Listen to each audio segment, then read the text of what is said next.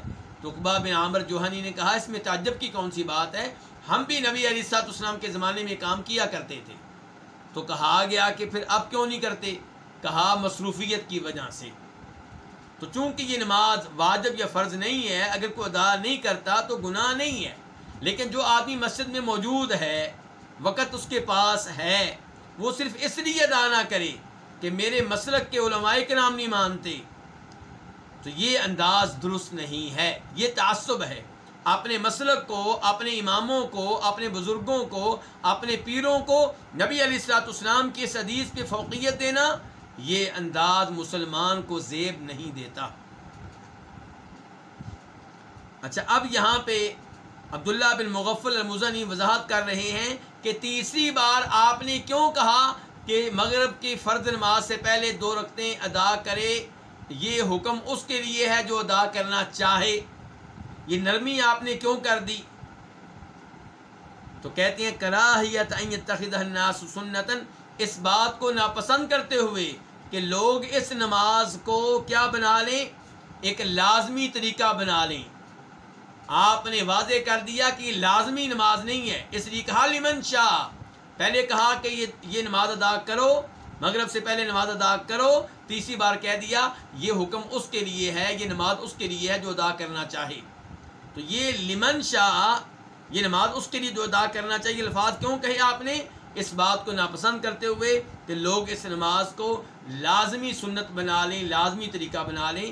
آپ نے واضح کر دیا کہ یہ فرض نماز نہیں ہے. تو اس حدیث سے یہ بھی پتہ چل رہا ہے کہ کچھ نمازیں فرض ہوتی ہیں، کچھ نمازیں فرض نہیں ہوتی. ہر نماز کو فرض برابر کرانا یہ درست طریقہ نہیں ہے.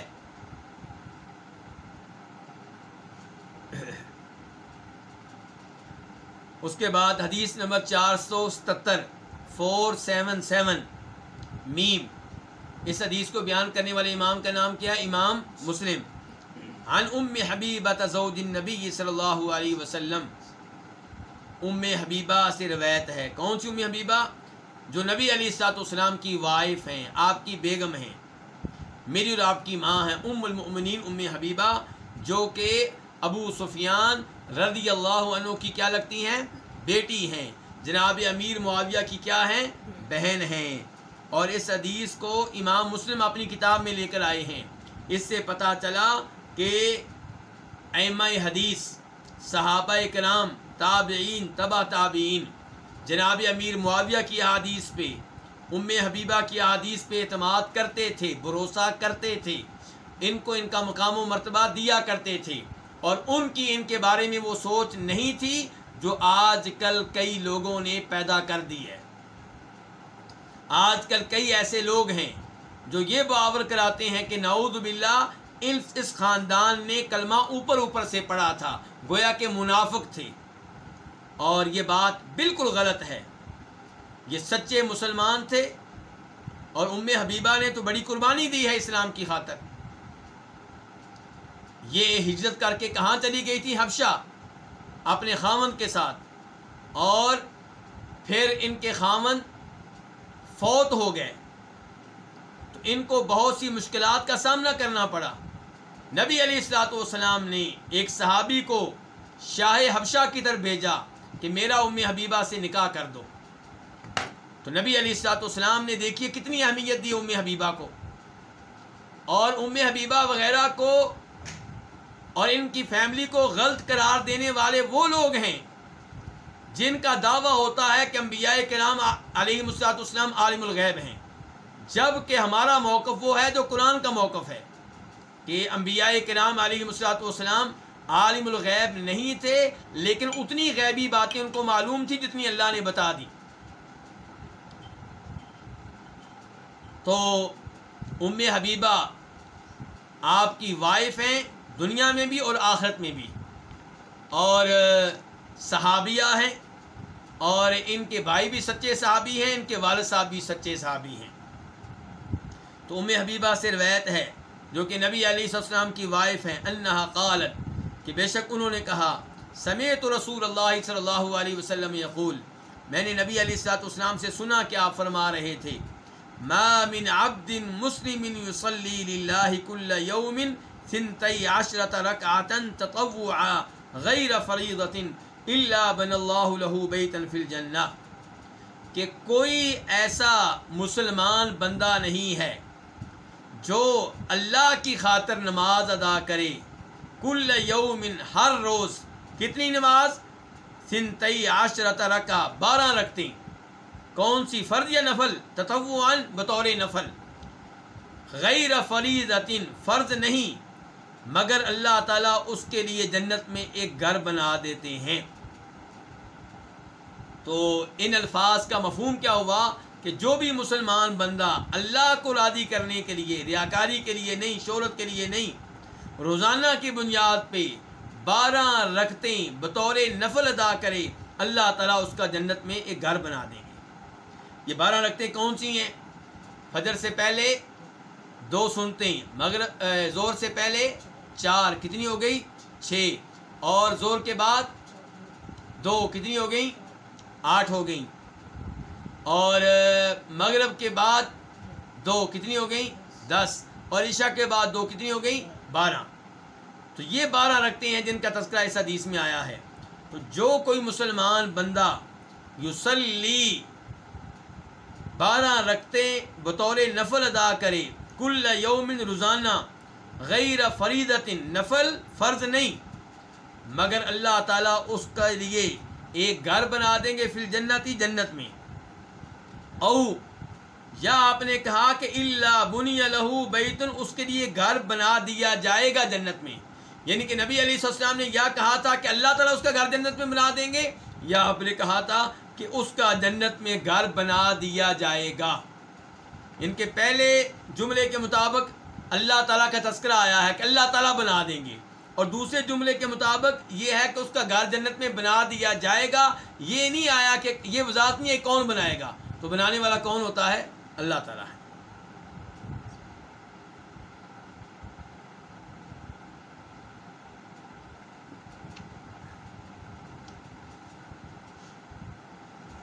یہاں پہ میں آپ لوگوں کی مکمل توجہ چاہوں گا.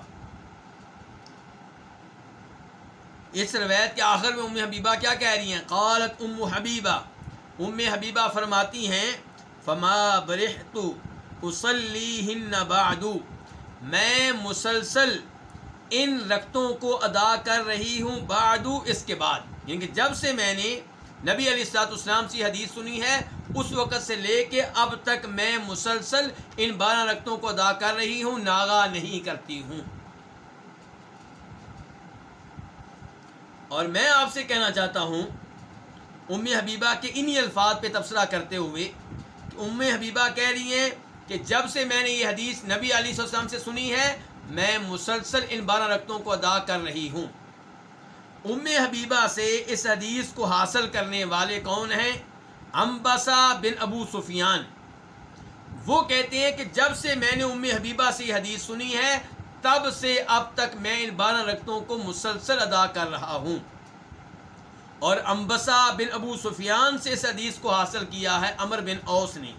عمر بن اوس کہتے ہیں جب سے میں نے یہ حدیث عنبسہ بن ابو سفیان سے سنی ہے تب سے اب تک میں ان 12 رکعتوں کو مسلسل ادا کر رہا ہوں.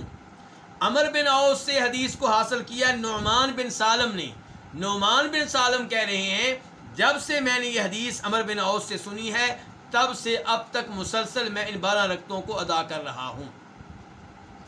اب مزہ تو یہ ہے نا کہ میں اور آپ بھی کہیں کہ جب سے یہ حدیث سنی ہے تب سے 12 رکعتیں مسلسل ادا کر رہے ہیں، کبھی ناغا نہیں کیا.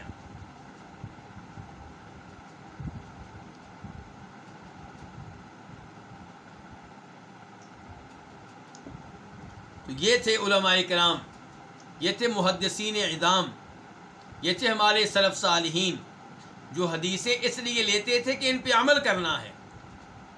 اگر اس حدیث پہ عمل نہ بھی ہو سکے، یہ حدیث سننا ثواب ہے، یہ حدیث پڑھنا پڑھانا ثواب ہے، لیکن اگر عمل بھی ہو جائے تو سونے پہ سہاگا ہے، نور علی نور ہے.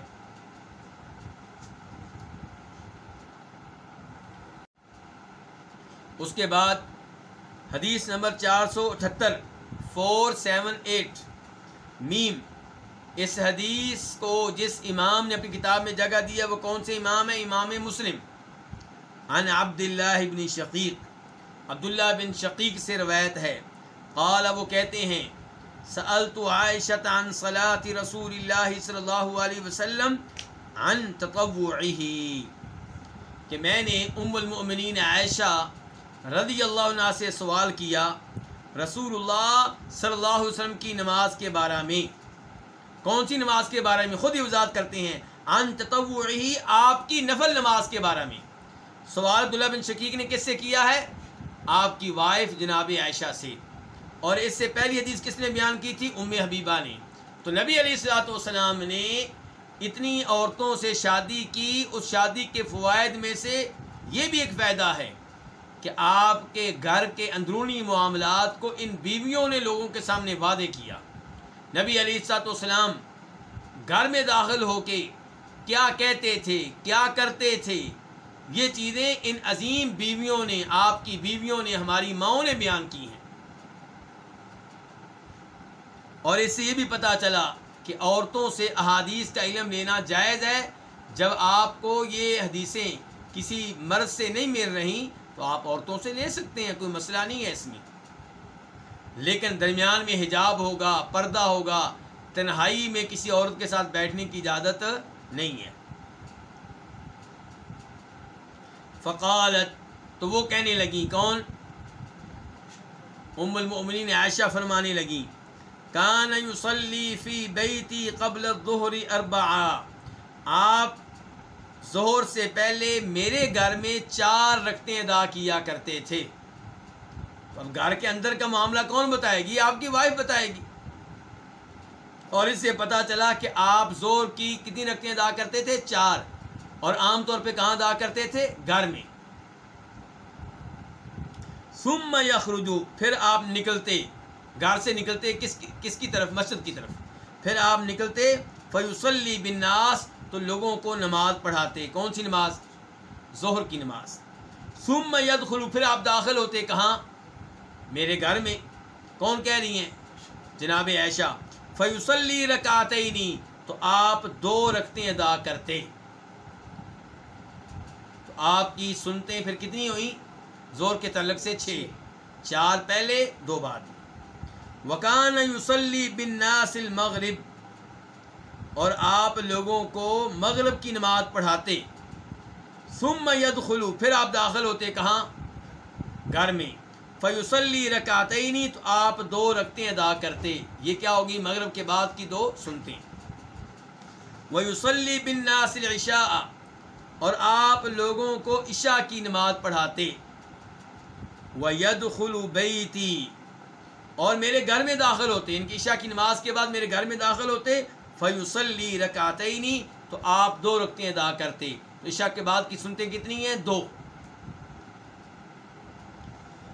وکان یصلی من اللیل 9 رکعات، اور آپ رات کو نماز پڑھتے تھے کتنی؟ 9 رکعات، 9 رکعتیں. نبی علیہ الصلوۃ والسلام عام طور پہ رات 11 رکعتیں ادا کرتے تھے. بخاری شریف کی حدیث ہے، جناب عائشہ فرماتی ہیں کہ آپ رمضان اور غیر رمضان میں، رمضان اور دیگر مہینوں میں رات 11 رکعتیں ادا کیا کرتے تھے.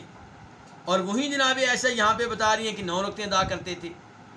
تو کیا ہم کہیں گے احادیث میں تعارض ہے، احادیث میں ٹکراؤ ہے؟ یہ بات وہی کہہ سکتا ہے جس کے دماغ میں، دل میں خرابی ہو، جو نبی علیہ الصلوۃ والسلام کی احادیث کا منکر ہو. جس کا دل صاف ہے وہ کیا کہے گا؟ وہ کہے گا کہ آپ کی زندگی کو 1 دن کی نہیں ہے، کو 1 ہفتے کی نہیں ہے، 1 مہینے کی نہیں ہے، 1 سال کی نہیں ہے. آپ نے بطور نبی کتنے سال گزارے ہیں؟ 23 سال گزارے ہیں. تو 23 سال میں عام طور پہ 11 رکعتیں ادا کرتے رہے ہیں، اور کبھی کبھی 9 بھی آپ نے ادا کی ہیں. وکان یصلی من اللیل 9 رکعات، اور آپ رات کو 9 رکعتیں ادا کیا کرتے تھے. فیہن الوتر، ان میں وطر بھی تھے. 9 میں کیا تھے؟ وطر بھی تھے. اور 9 رکعتیں آپ کس انداز سے ادا کرتے تھے؟ دوسری حدیث میں وضاحت کی ہے جناب عائشہ نے کہ آپ جب 9 رکعتیں ادا کرتے تو آپ بیٹھتے نہیں تھے، تشہد نہیں بیٹھتے تھے. 9 رکعتوں میں آپ تشہد نہیں بیٹھتے تھے، نہ پہلی میں، نہ دوسری میں، نہ تیسری میں، چوتھی، 5ویں، 6ٹھی، 7ویں، 8ویں میں جا کے آپ پہلا تشہد بیٹھتے تھے. کس رکعت میں؟ 8ویں رکعت میں آپ پہلا تشہد بیٹھتے تھے، اور پھر آپ 9ویں رکعت میں دوسرا تشہد بیٹھتے تھے. سلام کتنے پھیرتے تھے؟ 1 ہی. یہ بھی ایک طریقہ ہے آپ کا 9 رکعتیں ادا کرنے کا. تو آپ 9 رکعتیں، رات کو 9 رکعتیں ادا کرتے. فیہن الوتر، ان میں وطر بھی شامل ہوتے. وکان یصلی لیلا طویلا قائما، اور آپ نماز پڑھتے لیلا، رات کو، طویلا، لمبی نماز. کیسے پڑھتے؟ قائما، کھڑے ہو کر، یعنی کہ آپ اس میں بیٹھتے نہیں تھے. وَلَيْلًا طَوِيلًا قَاعِدًا، اور کبھی آپ رات کو نماز پڑھتے طویلاً، لمبی نماز، لیکن قاعداً، بیٹھ کر. تہجد کی نماز آپ نے کھڑے ہو کر بھی ادا کی ہے اور بیٹھ کر بھی ادا کی ہے. نفل نماز ہے، آپ بغیر کسی عذر کے بھی بیٹھ سکتے ہیں. سنتیں، نفل، وطر، یہ نمازیں آپ بغیر کسی عذر کے بھی بیٹھ کر ادا کر سکتے ہیں. لیکن بیٹھ کر ادا کریں جب عذر کے بغیر، مجبوری کے بغیر، تو ثواب کتنا ملے گا؟ آدھا ملے گا. لیکن نبی علیہ الصلوۃ والسلام کی یہ خصوصیت ہے، اللہ نے آپ کو یہ اعزاز دیا تھا کہ آپ بغیر عذر کے بھی جب نفل نماز بیٹھ کر ادا کرتے تھے آپ کو پورا ثواب ملتا تھا. یہ آپ کے لیے خاص ہے. جیسا کہ مسلم شریف کی حدیث سے ثابت ہے، عبداللہ بن عمرو بن عاص کہتے ہیں کہ میں ایک دن آیا تو آپ نماز پڑھ رہے تھے بیٹھ کر. میں نے اپنا سر پکڑ لیا حیرانگی کی وجہ سے، تعجب کی وجہ سے. آپ نے بعد میں کہا بھی عبداللہ تمہیں کیا ہوا ہے؟ میں نے کہا اللہ کے رسول علیہ السلام میں نے آپ کی حدیث سنی ہے کہ بیٹھ کر نماز ادا کریں گے تو آدھا ثواب ملتا ہے، اور آپ بیٹھ کے نماز پڑھ رہے ہیں. فرمایا میں اس معاملے میں تمہاری طرح نہیں ہوں. تو نبی علیہ الصلوۃ والسلام کی کچھ خصوصیات ہیں. شریعت، جو شریعت امتی کے لیے ہے وہی شریعت نبی کے لیے ہے. شریعت تو اللہ نے نازل کی ہے وہ نبی کے لیے بھی ہے، امتی کے لیے بھی ہے، اسی لیے تو اللہ تعالیٰ کہتے ہیں میرے نبی کی پیروی کرو۔ اگر نبی کے لیے شریعت اور ہو، امتی کے لیے اور ہو، تو اللہ تعالیٰ کیوں کہتے ہیں میرے نبی کی پیروی کرو؟ پتہ چلا دونوں کے لیے شریعت ایک ہے۔ چند مسئلے ایسے ہیں جن میں نبی علیہ الصلوۃ والسلام میں اور امت میں فرق ہے، اور یہ وہ مسئلے ہیں جن کی دلیل موجود ہے، دلیل موجود ہے جس سے پتہ چلتا ہے کہ یہاں پہ نبی علیہ الصلوۃ والسلام کے لیے شریعت اور ہے، نبی کے لیے اور ہے، اور جہاں پہ ایسی دلیل نہیں ہے وہاں پہ عام اصول ہے کہ جو شریعت نبی کے لیے وہی امتی کے لیے، جو امتی کے لیے وہی نبی کے لیے صلی اللہ علیہ وسلم۔ اسی لیے عبداللہ بن عمر پریشان ہو گئے تھے نا کہ آپ بیٹھ کر نماز پڑھ رہے ہیں۔ اگر صحابہ کرام کا عقیدہ یہ ہوتا کہ نبی کے لیے شریعت اور ہے، امتی کے لیے اور ہے، تو وہ حیران کیوں ہوئے تھے صلی اللہ علیہ وسلم۔ تو یہاں پہ کیا کہہ رہے ہیں جناب عائشہ کیا فرما رہی ہیں؟ وَكَانَ يُصَلِّي لَيْلًا طَوِيلًا قَائِمًا، کہ آپ نماز پڑھتے رات کو لمبی قائماً کھڑے ہو کر، یعنی کہ کبھی کھڑے ہو کر، وَلَيْلًا طَوِيلًا قَاعِدًا، اور آپ رات کو نماز پڑھتے طویلاً لمبی نماز، قائداً بیٹھ کر، یعنی کہ کبھی بیٹھ کر۔ وَكَانَ إِذَا قَرَأَ وَهُوَ قَائِمٌ، اور آپ جب تلاوت کرتے اس حال میں کہ آپ کھڑے ہوتے۔ تلاوت کون سی؟ نماز والی تلاوت، یعنی کہ جب آپ رکوع سے پہلے کھڑے رہتے۔ وَكَانَ إِذَا قَرَأَ، اور جب آپ تلاوت کرتے وَهُوَ قَائِمٌ، اس حال میں کہ کھڑے ہو کر، تو رکع، آپ رکوع کرتے اور سجدہ کرتے، وَهُوَ قَائِمٌ، اس حال میں کہ آپ کھڑے ہوتے۔ یعنی کہ جب تلاوت کھڑے ہو کر کرتے تو رکوع بھی پھر آپ کھڑی حالت میں کرتے، بیٹھ کر نہیں، اور سجدہ بھی اسی حالت میں کرتے جو سجدہ کیا جاتا ہے، جو سجدہ وہ آدمی کرتا ہے جس نے کھڑے ہو کے نماز پڑھی۔ وَإِذَا قَرَأَ قَاعِدًا، اور جب آپ بیٹھ کر تلاوت کرتے، کون سی تلاوت؟ نماز والی، اور جب آپ بیٹھ کر تلاوت کرتے تو رکع وسجد وهو قاعد، تو آپ رکوع کرتے اور سجدے کرتے اس حال میں کہ آپ بیٹھے ہوتے۔ اچھا جی، اب بیٹھنے کے لحاظ سے آپ کے نفل نماز میں طریقے کتنے ہو گئے؟ یہاں پہ دو طریقے ہو گئے، ایسے ہی ہے نا، پوری نماز کھڑے ہو کر یا پوری نماز بیٹھ کر۔ لیکن ایک تیسرا طریقہ بھی ہے جو اس حدیث میں نہیں آیا، دیگر حدیث میں آیا ہے۔ اس لیے میں کہہ رہا ہوں نماز کا طریقہ کسی ایک حدیث میں نہیں آیا، سب حدیث کو آپ لیں گے، لیکن شرط یہ ہے کہ حدیث ثابت ہو نبی علیہ الصلوۃ والسلام سے۔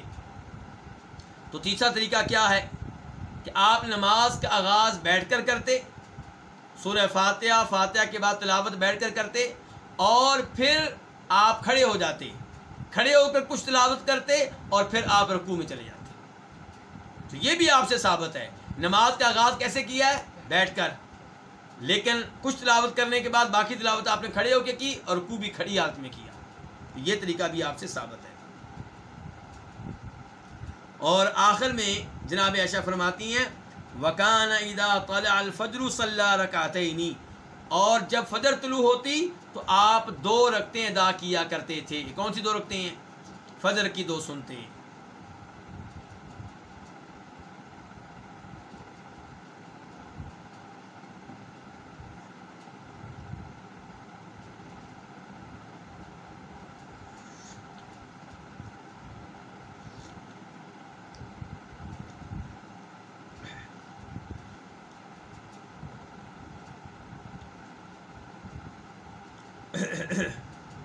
اب ہم بڑھتے ہیں باب نمبر 3 کی طرف۔ باب التطوع فی البیت، گھر میں نفل نماز ادا کرنا۔ نفل نماز کہاں پہ ادا کرنا افضل ہے؟ گھر میں۔ یہ نبی علیہ الصلوۃ والسلام کی واضح طور پہ حدیث ہے، مسلم شریف میں آئی ہے۔ آپ فرماتے ہیں کہ انسان کی نماز وہ افضل ہے جو گھر میں ادا کرے سوائے فرض نماز کے۔ ان کی فرض نماز مرد پہ واجب ہے کہ کہاں ادا کرے؟ مسجد میں۔ اور فرض نماز کے علاوہ جو نمازیں ہیں وہ کہاں پہ افضل ہیں؟ گھر میں، چاہے وہ وتر کی نماز ہو، چاہے وہ سنتے ہوں، چاہے عام نوافل ہوں۔ بلکہ ابو داؤد شریف کی ایک حدیث میں آپ نے صاف صاف کہا ہے کہ نفل نماز میری اس مسجد کی نماز سے بھی گھر میں افضل ہے۔ آپ نے صاف صاف مسجد نبوی کا نام لیا، آپ نے کہا کہ گھر میں نفل نماز ادا کرنا میری اس مسجد سے بھی افضل ہے۔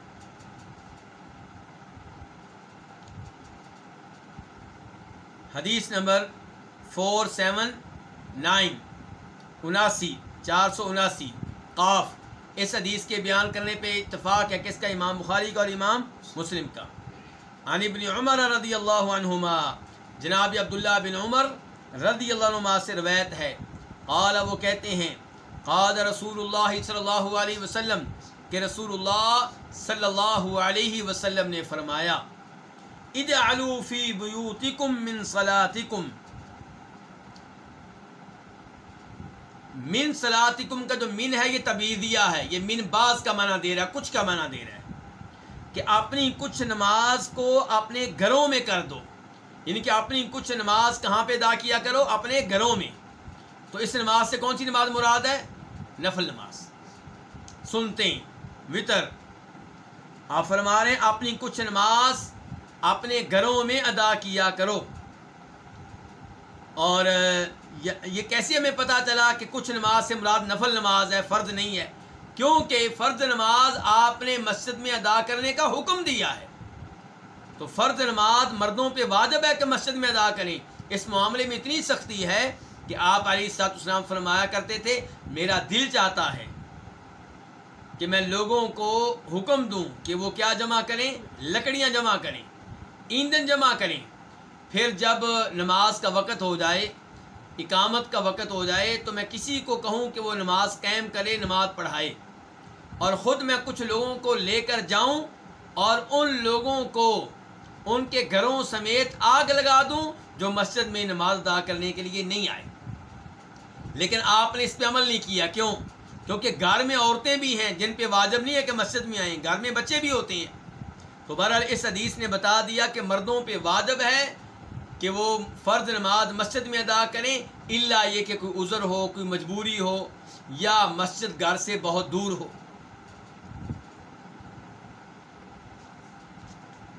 اور آپ سب کو وہ حدیث بھی معلوم ہوگی، میری مائیں بہنیں بھی یہ حدیث دھیان سے سنیں تاکہ اپنے خامدوں سے، بیٹوں سے، بھائیوں سے ان حدیث پہ عمل کروائیں. اذان کے بعد ان کو گھروں سے نکلنے کی ترغیب دیا کریں. نبینا صحابی آپ کے پاس آتے ہیں، اللہ کے رسول علیہ الصلوۃ والسلام میں نبینا ہوں، راستے میں مجھے لانے والا کوئی نہیں ہے، تو مجھے اجازت دیں کہ میں گھر میں نماز ادا کر لیا کروں. آپ نے کہا تمہیں اجازت ہے، رخصت ہے، جاؤ. ابھی صحابی پیٹھ پھیر کر مڑے ہی تھے کہ آپ نے دوبارہ بلا لیا. فرمایا مجھے بتاؤ کہ تمہارے گھر میں اذان کی آواز آتی ہے کہ نہیں آتی؟ کہنے لگے آتی ہے. فرمایا پھر مسجد میں آ کر جماعت کے ساتھ نماز ادا کرو. نبینا صحابی کو اجازت نہیں ملی گھر میں نماز پڑھنے کی جب کہ گھر میں اذان کی آواز آ رہی ہو. اور اس آواز سے کیا مراد؟ آج کل تو اسپیکر لگ گئے ہیں، آج کل تو بڑی دور تک آواز آ رہی ہوتی ہے. تو یہ بھی بتا دوں اس آواز سے مراد یہ ہے کہ مسجد کی چھت پہ یا کسی اونچی جگہ پہ اذان دی جائے اسپیکر کے بغیر، اور آپ کے گھر کی چھت پہ اذان کی آواز آ رہی ہو.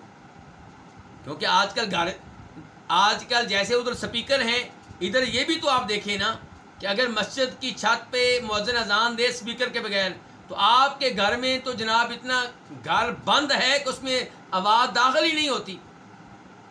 تو مراد ہے کہ مسجد کی چھت پہ یا کسی اونچی جگہ سے اذان دی جائے اسپیکر کے بغیر، اور آپ کے گھر کی چھت پہ اذان کی آواز آ رہی ہو.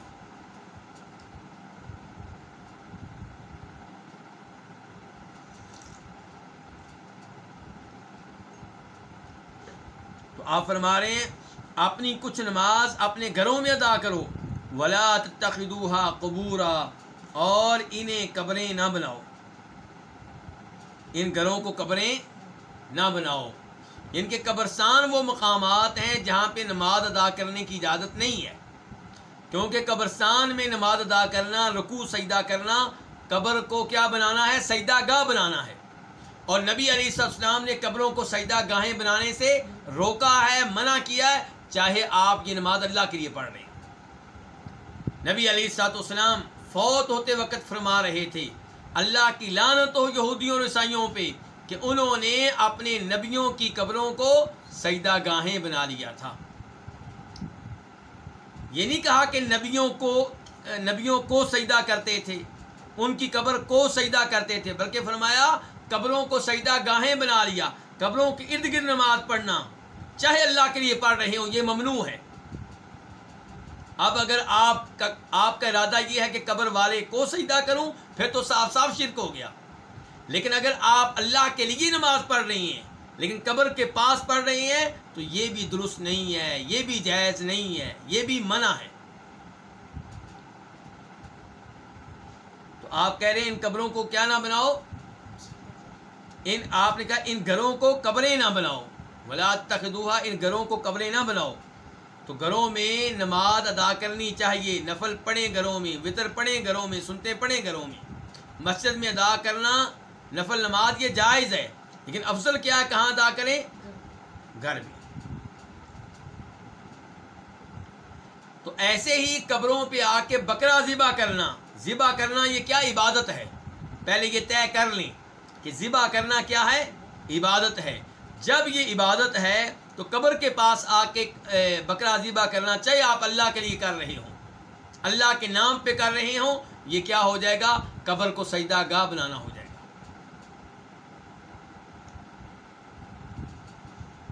ایسے ہی کسی قبر کے پاس آ کے دعا کرنا، ایک ہے قبر والے کے لیے دعا کرنا، قبر والے کے لیے دعا کرنا، قبر کے پاس کھڑے ہو کے، یہ نبی علیہ الصلوۃ والسلام سے ثابت ہے، مسلم شریف کی حدیث ہے، بقیع قبرستان میں آپ آتے ہاتھ اٹھا کر قبر والوں کے لیے دعا کرتے ہیں، اور قبر والے کے لیے دعا کرتے ہوئے جب آپ کہیں گے قبر والے کی یا اللہ قبر والے کے گناہ معاف کر دے، تو ساتھ ساتھ آپ اپنے لیے بھی کہہ سکتے ہیں کہ مجھے بھی معاف کر دے، اس کو بھی معاف کر دے۔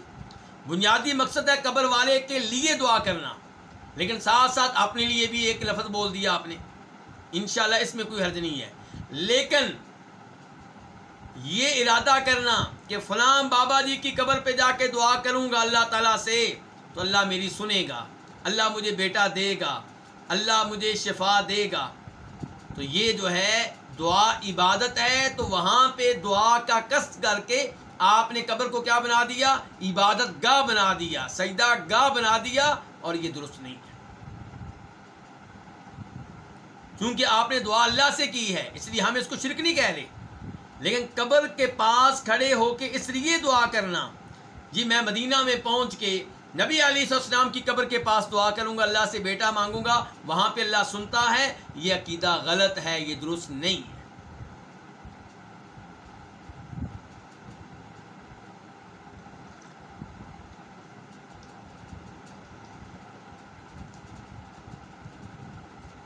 اور اگر آپ نے قبر والے کو پکارا، قبر والے سے کہا مجھے بیٹا دو، مجھے رزق دو، مجھے شفا دو، تو یہ صاف صاف شرک ہے۔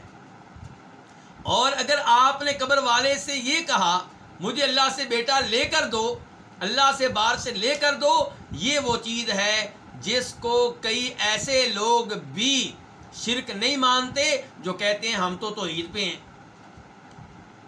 جو کہتے ہیں کہ جو سمجھتے ہیں کہ ہمارا مسلک توحیدی مسلک ہے، جبکہ صحیح بات یہ ہے کہ یہ بھی قبر والے کو پکارنا ہے، اور قبر والے کو پکارنا یہ دعا ہے۔ یہاں پہ آپ نے قبر والے کو پکار کر دعا اس سے کر کے اسے اللہ کا شریک بنا دیا، یہ بھی شرک ہے۔ کئی اپنے آپ کو توحیدی کہنے والے، توحیدی سمجھنے والے، نبی علیہ السلام کی قبر کے پاس کھڑے ہو کے یہ کہتے ہیں اللہ کے رسول صلی اللہ علیہ وسلم روز قیامت ہماری شفاعت کیجیے گا۔ غور کیجیے، میں آپ کی توجہ چاہوں گا، آپ کی شفاعت برحق ہے، روز قیامت آپ شفاعت کریں گے، ہم سب کا ایمان ہے۔ جو آپ کی شفاعت کا منکر ہے وہ دائرہ اسلام سے خارج ہے، وہ تو مسلمان نہیں ہے۔ ہمارا ایمان ہے آپ شفاعت کریں گے، آپ کی شفاعت برحق ہے، لیکن شفاعت صرف ان کے لیے کریں گے جن کے لیے شفاعت کرنے کی میرا رب اجازت دے گا۔ شفاعت میں مردی میرے رب کی چلے گی، آپ کی نہیں چلے گی۔ اس لیے اللہ سے دعا کی جائے گی کہ یا اللہ مجھے ان میں شامل فرما جن کی نبی علیہ السلام روز قیامت شفاعت کریں گے۔ نبی علیہ السلام کی قبر پہ آ کے آپ سے سوال کرنا کہ آپ ہماری شفاعت کریں، یہ آپ کو پکارنا ہے، یہ آپ سے دعا ہے، اور یہ کیا ہے؟ یہ شرک ہے۔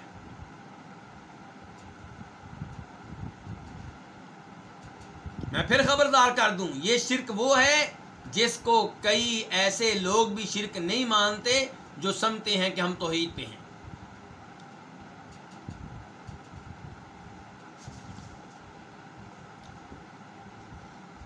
حدیث نمبر 480 میم، اس حدیث کو امام مسلم نے اپنی کتاب میں جگہ دی ہے۔ عن جابر، جناب جابر رضی اللہ عنہ سے روایت ہے، قال، وہ کہتے ہیں، قال رسول اللہ صلی اللہ علیہ وسلم، کہ رسول اللہ صلی اللہ علیہ وسلم نے فرمایا، اذا قضى احدكم الصلاة في مسجدہ، جب تم میں سے کوئی نماز اپنی مسجد میں نماز مکمل کر لے، قضا مکمل کر لے، الصلاۃ نماز کہاں پہ مکمل کر لے؟ مسجد میں۔ تو مسجد والی نماز کون سی ہوتی ہے؟ فرض نماز۔ نفل نماز تو گھر سے متعلقہ ہے، اگرچہ جائز ہے کہ آپ مسجد میں ادا کریں، لیکن مسجد کی نماز سے مراد کون سی نماز ہے؟ فرائض، فرض نماز۔ تو جب تم میں سے کوئی اپنی مسجد میں نماز مکمل کر لے، فَلْيَجْعَلْ لِبَيْتِهِ نَصِيبًا مِّن صَلَاتِهِ، اسے چاہیے، اس پہ واجب ہے کہ اپنی کچھ نماز، اپنی نماز میں سے ایک حصہ اپنے گھر کے لیے مخصوص کر دے۔ فَلْيَجْعَلْ، اسے چاہیے کہ اپنے گھر کے لیے اپنی نماز میں سے ایک حصہ مخصوص کر دے، مقرر کر دے، یعنی کہ اب نفل گھر میں جا کے پڑھے، سنتے ہیں گھر میں جا کے پڑھے، وتر گھر میں جا کے پڑھے۔ اور یہاں سے یہ بھی پتہ چلا کہ ہمارے اردو سپیکنگ لوگ مسجد نبوی میں کیا کر رہے ہوتے ہیں، مسجد حرام میں کیا کرتے ہیں، اور یہیں کچھ وہ پاکستان انڈیا میں بھی کرتے ہیں، لیکن وہاں پہ ہم نے ان کو بار بار دیکھا ہے، اس لیے کہہ رہا ہوں۔ ادھر امام سلام پھیرتا ہے، ادھر ان کی سنتیں شروع ہو جاتی ہیں، اور نبی علیہ السلام کہہ رہے ہیں کہ یہ چیزیں گھر میں جا کے ادا کرو۔ تو مسجد نبوی میں ادا کرنے کی بجائے وہاں جو آپ نے کرائے پہ گھر لیا، ہوٹل لیا ہے، وہاں پہ یہ نماز ادا کرنا زیادہ بہتر ہے۔ لیکن آپ مسجد میں ادا کرنا چاہتے ہیں، کوئی بات نہیں، گناہ نہیں ہے، مسجد نبوی میں ادا کیجئے، لیکن پہلے اذکار تو کر لیں۔ نبی علیہ السلام فرض نماز کے بعد اذکار کیا کرتے تھے، جیسا کہ ہم نے پیچھے پڑھے، تو پہلے وہ تو پڑھ لیں۔ تو فَلْيَجْعَلْ، تو اس آدمی کو چاہیے کہ وہ اپنی نماز میں سے ایک حصہ لِبَيْتِهِ، اپنے گھر کے لیے مخصوص کر دے، اپنے گھر کے لیے مقرر کر دے۔ فَإِنَّ اللَّهَ، کیونکہ اللہ تعالیٰ، جَاعِلٌ فِي بَيْتِهِ مِن صَلَاتِهِ خَيْرًا، اللہ تعالیٰ اس کے گھر میں خیرن، خیر پیدا کر دیں گے، من صلاتی، اس کی نماز کی وجہ سے۔ اور گھر میں خیر کیسے پیدا ہوتی ہے؟ نماز پڑھنے سے۔ نفل پڑھا کریں، تہجد پڑھیں، اشراق پڑھیں۔ ہمارے لوگ کیا کرتے ہیں؟ نفل نمازیں گھر میں نہیں پڑھیں گے، مسجد میں پڑھیں گے، یا پڑھیں گے ہی نہیں۔ اور گھر میں خیر پیدا کرنے کے لیے، برکت پیدا کرنے کے لیے کیا ہوگا؟ قرآن خوانی، نیا طریقہ نکالیں گے، اور پھر ہم کہیں گے بھی یہ نیا طریقہ چھوڑ دو، پھر کہیں گے تم ہر کام سے روکتے ہو۔ بھئی آپ درست طریقے کا انتخاب کیوں نہیں کرتے؟ آپ گھر میں برکت چاہتے ہیں، خیر چاہتے ہیں، رب کی رحمتیں چاہتے ہیں، نبی علیہ الصلوۃ والسلام کی شریعت پہ عمل کرتے ہوئے گھر میں داخل ہوں اللہ کا نام لے کر، گھر میں داخل ہوتے ہوئے بسم اللہ کہیں، گھر میں داخل ہوتے ہوئے وہ دعا پڑھیں جو نبی علیہ السلام نے سکھائی ہے، پڑھی ہے، پھر گھر میں سورہ بقرہ پڑھا کریں، گھر میں نفل نمازیں پڑھا کریں، گھر میں تلاوت کیا کریں۔ یہ طریقہ ہے گھر میں خیر و برکت پیدا کرنے کا، یہ نہیں کہ لوگوں کو جمع کریں اور ان سے قرآن پڑھوائیں۔ یہ کام صحابہ کرام رضوان اللہ علیہم اجمعین سے ثابت نہیں۔ ہاں، ایک اور طریقہ ہے، آپ کے گھر میں قرآن کی کلاس لگے، قرآن خوانی نہیں، گھر میں آپ بھلے کے بچوں کو کیا سکھائیں؟ تلاوت، آپ ان کو تلاوت سکھائیں، بچیوں کو آپ کی بیگم سکھائے، تو یہ تو بہت اچھی بات ہے۔ تو فَإِنَّ اللَّهَ، کیونکہ اللہ تعالیٰ، جَاعِلٌ فِي بَيْتِهِ مِن صَلَاتِهِ خَيْرًا، اللہ تعالیٰ اس کے گھر میں خیر پیدا کر دیں گے، من صلاتِهِ، اس کی نماز کی وجہ سے۔ یہ من جو ہے سببیہ ہے، تعلیلیہ ہے، من اجلی کا معنی دے رہا ہے۔ تو خیر کیا پیدا ہوگی؟ اس کا گھر اللہ کے ذکر سے آباد ہوگا، اس کے گھر پہ اللہ کی برکتیں اور رحمتیں نازل ہوں گی۔ باب نمبر 4، باب صلاۃ النافلۃ قاعدہ، بیٹھ کر نفل نماز ادا کرنا، بیٹھ کر نفل نماز ادا کرنا۔ حدیث نمبر 481، 481، عن عمران بن حسین وکان مبسورا قال، جناب عمران بن حسین رضی اللہ تعالیٰ عنہ سے روایت ہے وکان مبصورا، اور وہ بواسیر کے مریض تھے. وہ کس کے مریض تھے؟ بواسیر کے. قال، وہ کہتے ہیں سألت رسول اللہ صلی اللہ علیہ وسلم، میں نے رسول اللہ صلی اللہ علیہ وسلم سے سوال کیا، عن صلاۃ الرجل قاعدا، آدمی کے بیٹھ کر نماز پڑھنے کے بارے میں. میں نے کہا اگر کوئی آدمی بیٹھ کر نماز ادا کرے تو اس کا کیا حکم ہے؟ فقال، تو آپ نے کہا ان صلی قائما فهو افضل، اگر وہ کھڑے ہو کے نماز ادا کرے تو یہ کیا ہے؟ یہ افضل ہے، زیادہ بہتر ہے.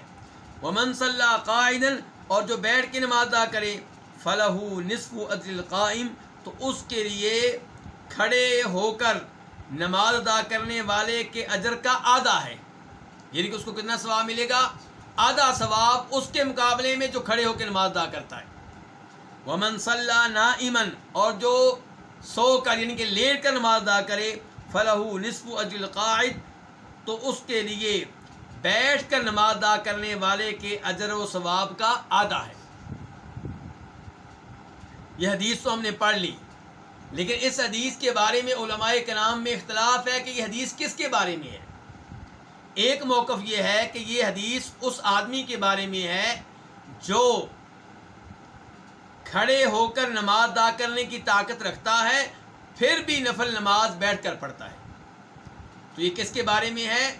نفل نماز ادا کرنے والے کے بارے میں جو کھڑے ہو کر نماز ادا کرنے کی طاقت رکھنے کے باوجود کیسے پڑھ رہا ہے؟ بیٹھ کر. یہ علماء کرام کی ایک رائے ہے. وہ کہتے ہیں یہ گفتگو فرض نماز کے بارے میں نہیں ہے، یعنی کہ آپ کہہ رہے ہیں اگر وہ کھڑے ہو کے نماز ادا کرے تو یہ زیادہ افضل ہے، بیٹھ کے ادا کرے گا تو کتنا ثواب ملے گا؟ آدھا، اور لیٹ کر پڑھے گا تو بیٹھنے والے کے مقابلے میں آدھا. دوسرا موقف یہ ہے کہ یہ حدیث اس آدمی کے بارے میں ہے جو فرض نماز ادا کر رہا ہے. کون سی نماز ادا کر رہا ہے؟ فرض نماز یا نفل، لیکن وہ کھڑے ہونے کی طاقت نہیں رکھتا. کھڑے ہو کے پڑھتا ہے تو اس کو تکلیف ہوتی ہے، تھک جاتا ہے، مشقت کا سامنا کرنا پڑتا ہے، پھر بھی کھڑے ہو کے ادا کرے تو آپ فرما رہے ہیں یہ افضل ہے. تو یہ بات ہو رہی ہے اس آدمی کے بارے میں جس کے پاس عذر ہے، اس عذر کی وجہ سے بیٹھ کر نماز ادا کرے تو اس کو کیا ہے؟ وہ عذر اس کے پاس ہے لیکن عذر اتنا بڑا نہیں ہے، بس عذر اتنا ہے کہ وہ تھک جاتا ہے، مشقت کا سامنا کرنا پڑتا ہے، لیکن وہ کھڑے ہو کے نماز ادا کرنے کی طاقت رکھتا ہے لیکن مشقت کے ساتھ. تو اس کے بارے میں آپ کہہ رہے ہیں. اور یہی رائے ہے امام خطابی کی.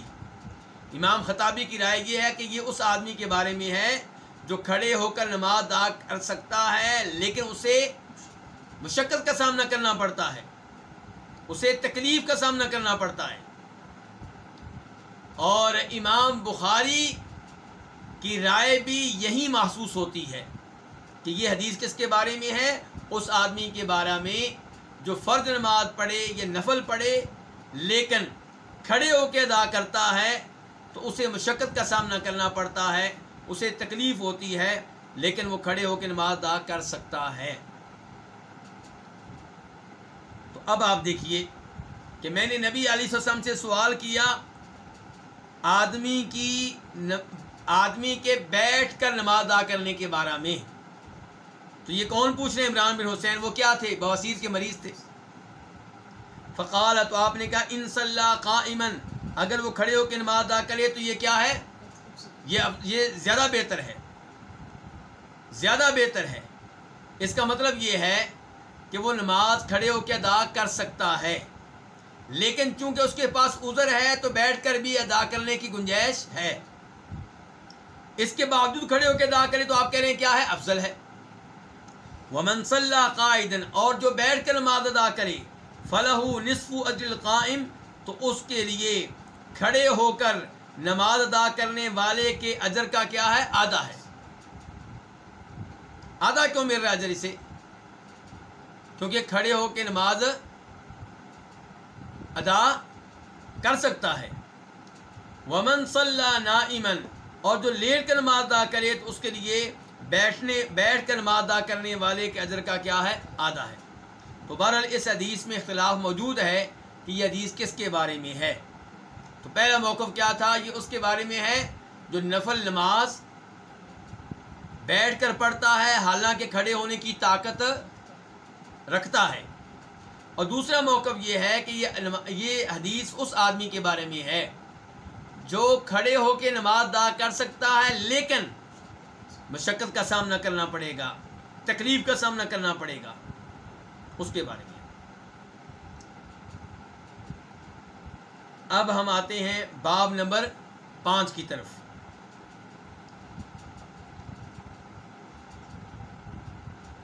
اور یہاں پہ یہ بات میں واضح کر دوں، یہ مسئلہ رہ نہ جائے کہ نفل نماز بیٹھ کر ادا کریں تو یہ جائز ہے چاہے آپ کا کوئی عذر نہ ہو، لیکن ثواب کتنا ملے گا؟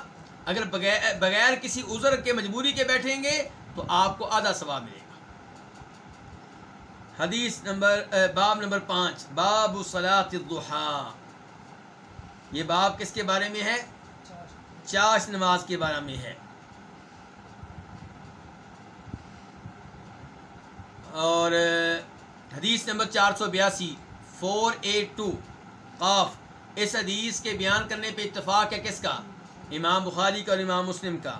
عن ابی ہریرہ رضی اللہ عنہ قال، جناب ابو ہریرہ رضی اللہ عنہ سے روایت ہے، وہ کہتے ہیں اوصانی خلیلی بثلاث، میرے گہرے دوست، خلیل کا معنی کیا ہے؟ گہرا دوست، میرے گہرے دوست نے مجھے 3 چیزوں کی وصیت کی، تاکید کی۔ جناب ابو ہریرہ کے خلیل کون ہو سکتے ہیں؟ گہرے دوست کون ہو سکتے ہیں؟ یہ رسول اللہ صلی اللہ علیہ وسلم ہے۔ لیکن یہاں پہ ایک اشکال ہے کہ نبی علیہ الصلوۃ والسلام نے تو فرمایا تھا کہ لوگو تم میں میرا کوئی خلیل نہیں ہے، کوئی گہرا دوست نہیں ہے۔ اگر میں تم میں سے کسی کو خلیل بنانے والا ہوتا تو کس کو بناتا؟ ابو بکر کو۔ لیکن چونکہ اللہ نے مجھے اپنا خلیل بنا لیا ہے، جیسے اللہ نے ابراہیم علیہ السلام کو اپنا خلیل بنایا تھا، اس لیے اب تم میں میرا کوئی خلیل نہیں ہے۔ تو یہاں پہ ابو ہریرہ کہہ رہے ہیں کہ اللہ کے رسول میرے خلیل ہیں۔ تو جواب یہ ہے کہ نبی علیہ الصلوۃ والسلام نے لوگوں میں سے کسی کو اپنا خلیل نہیں بنایا، ابو ہریرہ نے اللہ کے رسول کو خلیل بنایا، آپ نے ابو ہریرہ کو نہیں بنایا۔ تو یہ تعلق کون سا ہوا؟ پھر یک طرفہ ہوا۔ جناب ابو ہریرہ جو ہیں ان کے خلیل کون ہے؟ نبی علیہ الصلوۃ والسلام، اور نبی علیہ السلام نے انسانوں میں سے کسی کو بھی اپنا خلیل نہیں بنایا۔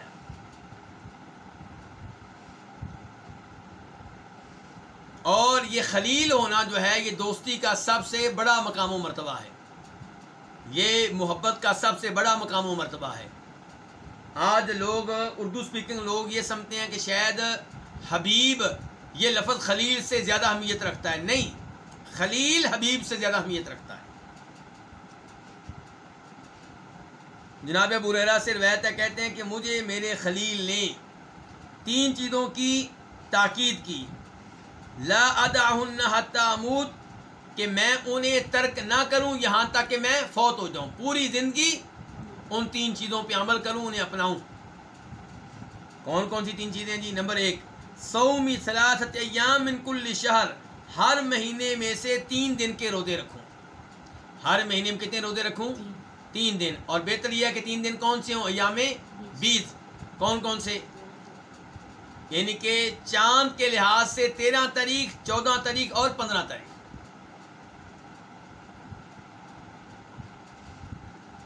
تو ہر مہینے میں 3 دن کے روزے رکھوں۔ وصلاۃ الضحیٰ، نمبر 2، نماز چاشت ادا کروں۔ دوسری تاکید آپ نے کیا کی تھی؟ کون سی نماز ادا کروں؟ نماز چاشت۔ نماز چاشت بھی ہر مہینے میں 3 بار نہیں، یہ روزانہ۔ وَنَوْمٍ عَلَىٰ وِتْرٍ، اور وطر پڑھ کے سویا کروں۔ تیسری تاکید آپ نے کیا کی تھی؟ وطر پڑھ کر سویا کرو۔ تو باب کیا تھا ہمارا؟ نماز چاش کے بارے میں۔ تو اس حدیث سے پتہ چلا کہ نماز چاش کی باقاعدہ آپ نے تاکید کی ہے اس کو بہت آپ نے اہمیت دی ہے۔ اب رہ گیا یہ مسئلہ کہ وطر پڑھ کر سونا افضل ہے یا صبح اٹھ کے فجر کی اذان سے پہلے وطر پڑھنا افضل ہے تہجد کے ٹائم۔ تو نبی علیہ الصلوۃ والسلام کی یہ تاکید کہ وطر پڑھ کر سویا کریں، یہ اس آدمی کے لیے ہے جس کو خطرہ ہو کہ صبح میں اٹھ نہیں سکوں گا، تہجد کے ٹائم نہیں اٹھ سکوں گا، فجر کی اذان ہو جائے گی۔ جس کو یقین ہے، غالب گمان ہے کہ صبح میں فجر سے پہلے اٹھوں گا اور وہ اٹھتا ہے، اس کی عادت ہے، تو اس کے لیے بہتر کیا ہے کہ وہ صبح اٹھ کے وطر کی نماز ادا کرے۔ اور یہ مفہوم ہے اس حدیث کا جو خود نبی علیہ السلام نے بیان کی ہے اور جسے امام مسلم نے روایت کیا ہے۔ اب ہم آتے ہیں حدیث نمبر 483 کی طرف، 483 عن عائشہ۔ اس حدیث کو بیان کس امام نے کیا؟ امام مسلم نے۔ عن عائشہ ام المومنین عائشہ رضی اللہ عنہا سے روایت ہے، قالت وہ کہتی ہیں کان رسول اللہ صلی اللہ علیہ وسلم یصلی الضحی اربعا، کہ آپ چاش کی کتنی رکعتیں پڑھا کرتے تھے؟ 4۔ آپ ادا کیا کرتے تھے چاش کے وقت 4 رکعتیں، ان کے چاش کی 4 رکعتیں ادا کیا کرتے تھے۔ وَيَزِيدُ مَا شَاءَ اللَّهُ، اور جو اللہ چاہتا وہ مزید ادا کرتے، یعنی کہ عام طور پہ 4 ادا کرتے تھے، ورنہ کبھی 8 بھی ادا کر لیتے، 4 سے زیادہ بھی ادا کر لیتے۔ تو وَيَزِيدُ مَا شَاءَ اللَّهُ، اور جو اللہ چاہتا وہ مزید بھی ادا کرتے، جتنی مقدار اللہ چاہتا اتنی مزید بھی ادا کرتے۔ تو یہاں سے پتہ چلا کہ عام طور پہ آپ نماز چاش کی کتنی رکعتیں ادا کرتے تھے؟ 4۔ تو ویسے ایک حدیث میں کتنی ثابت ہیں؟ 8 بھی ثابت ہیں۔ کتنی رکعتیں ثابت ہیں آپ سے چاش کی؟ 8 بھی ثابت ہیں۔ اس کے بعد باب نمبر 6، باب صلاۃ الاوابین، یہ باب ہے نماز اوابین کے بارے میں۔ اوابین، اواب کی جمع ہے۔ اواب کس کو کہتے ہیں؟ جو کثرت سے اللہ کی طرف رجوع کرنے والا ہو، کثرت سے اللہ کی اطاعت کرنے والا ہو۔ تو نماز اوابین اصل میں ایک ہے نماز اشراق، ایک ہے نماز چاش اور ایک ہے نماز اوابین۔ سورج نکلنے کے 10-15 منٹ کے بعد آپ نماز ادا کریں تو اسے کیا کہتے ہیں؟ نماز اشراق۔ اور سورج اچھی طرح بلند ہو چکا ہو تب نماز ادا کریں، اسے کیا کہتے ہیں؟ نماز چاش۔ اور جب دھوپ اتنی زیادہ ہو جائے کہ ریت گرم ہو جائے، اتنی گرم ہو جائے کہ اونٹ کے بچوں کے پاؤں جلنا شروع ہو جائیں، تو اسے کیا کہتے ہیں؟ نماز اوابین۔ اور نماز اوابین نماز چاشت بھی ہے۔ نماز چاشت اگر آپ جب سورج اچھی طرح بلند ہو جائے تب ادا کریں تو نماز چاشت کہتے ہیں، اور اگر بہت زیادہ ریت گرم ہو چکی ہو تب ادا کریں تو اسے پھر نماز اوابین بھی کہتے ہیں، اور نماز اوابین نماز چاشت کا حصہ ہے۔ کیونکہ ابن خزیمہ کی روایت ہے، نبی علیہ السلام فرماتے ہیں لا یحافظ علی صلاۃ الضحی الا اواب، نماز چاشت پابندی سے ادا کرنے والے کون ہوتے ہیں؟ اواب، وہ لوگ جو اللہ کی طرف کثرت سے رجوع کرنے والے ہوتے ہیں۔ قال، مزید آپ نے فرمایا وہی صلاۃ الاوابین، نماز چاشت نماز اوابین ہے۔ اور کچھ لوگ سمجھتے ہیں، اردو سپیکنگ لوگ، کہ مغرب کے بعد 6 نفل ادا کریں تو یہ نماز اوابین ہے۔ یہ موقف درست نہیں ہے۔ آپ مغرب کے بعد ویسے نفل ادا کریں، لیکن مغرب کے بعد کے نوافل کو نماز اوابین کا نام دینا یہ درست نہیں ہے۔ نماز اوابین صحیح حدیث سے ثابت ہو رہا ہے، یہ وہ نماز ہے جو کب ادا کی جاتی ہے؟ جب اونٹ کے بچوں کے پاؤں جلنا شروع ہو جاتے ہیں گرمی کی وجہ سے، سورج کی دھوپ کی شدت کی وجہ سے۔ تو حدیث نمبر 484 میم، اس حدیث کو کون سے امام لے کر آئے ہیں؟ امام مسلم۔ عن زید بن ارقم، زید بن ارقم رضی اللہ تعالیٰ عنہ سے روایت ہے، رآ قوما، انہوں نے کچھ لوگوں کو دیکھا۔ کنہوں نے؟ زید بن ارقم نے۔ یصلون من الضحی، وہ چاش کے وقت میں نماز ادا کر رہے تھے، نماز چاش ادا کر رہے تھے۔ لیکن نماز چاش کب ادا کر رہے تھے؟ چاش کے شروع کے وقت میں، یعنی کہ افضل کیا ہے کہ آپ ادا کریں جب دھوپ اتنی شدید ہو کہ ریت گرم ہو چکی ہو، اور یہ ادا کر رہے تھے شروع میں۔ تو فقال، تو وہ کہنے لگے، کون؟ زید بن ارقم، اما خبردار، یعنی کہ میری بات دھیان سے سن لو، توجہ سے سن لو، خبردار، لقد علموا، البتہ یقیناً علموا، ان کو معلوم ہے، کن کو؟ یہ نماز ادا کرنے والوں کو، ان الصلاۃ کہ بے شک یہ نماز، کون سی؟ نماز چاشت، فی غیر حادثہ اس وقت کے علاوہ میں افضل زیادہ بہتر ہے. یہ تو اب ادا کر رہے ہیں، ذرا لیٹ کریں تو یہ کیا ہے؟ زیادہ افضل ہے. ان رسول اللہ صلی اللہ علیہ وسلم قال کیونکہ رسول اللہ صلی اللہ علیہ وسلم نے فرمایا صلاۃ الاوابین حین ترمد الفصال، اوابین کی نماز، اللہ کی طرف رجوع کرنے والوں کی نماز اس وقت ہوتی ہے جب اونٹ کے بچوں کے پاؤں جلنا شروع ہو جاتے ہیں. ترمدو جلنے لگتے ہیں، الفصال فصیل کی جمع ہے، اونٹ کے بچے کو کہتے ہیں، اونٹ کا وہ بچہ جس کا دودھ چھڑایا گیا ہو. تو نماز اوابین اس وقت ہوتی ہے جب اونٹ کے بچوں کے پاؤں جلنا شروع ہو جاتے ہیں. تو اونٹ کے بچوں کے پاؤں کب جلتے ہیں؟ جب دھوپ شدید ہو، ریت گرم ہو چکی ہو. تو اس کا مطلب یہ ہے کہ نماز چاش بہتر یہ ہے کہ آپ لیٹ ادا کریں. اور اس وقت افضل کیوں ہے؟ کیونکہ گرمی شدید ہوتی ہے، لوگ ڈھیلے پڑ جاتے ہیں. اس موقع پہ جو نماز چاش ادا کرے گا یہ ہے اواب، یہ ہے اللہ کی طرف رجوع کرنے والا، یہ ہے اللہ سے اپنا تعلق قائم کرنے والا. اللہ رب العزت سے دعا ہے کہ اللہ رب العزت ہمیں یہ نفل نمازیں پابندی کے ساتھ ادا کرنے کی توفیق دے. اللہ تعالی ہمیں اپنا قرب دے، اللہ تعالی ہمیں اخلاص دے، احادیث پڑھتے ہوئے بھی، پڑھاتے ہوئے بھی، سنتے ہوئے بھی اور ان پہ عمل کرتے ہوئے بھی. اور اللہ رب العزت ہم سب کو استقامت دے، ہم اسی استقامت کے ساتھ دل جمعی کے ساتھ احادیث کا یہ علم لیتے رہیں. اپنے بچوں کو بھی ساتھ بٹھائیں، بیگم کو بھی ساتھ بٹھائیں، بہن بھائیوں کو بھی ساتھ بٹھائیں، انہیں بھی عادت ڈالیں، انہیں بھی لطف ڈالیں احادیث سننے کا، بجائے اس کے کہ انہیں مزہ آئے ڈرامے دیکھنے کا، فلمیں دیکھنے کا، انہیں مزہ آئے احادیث سننے کا. وآخر دعوانا الحمد للہ رب العالمین.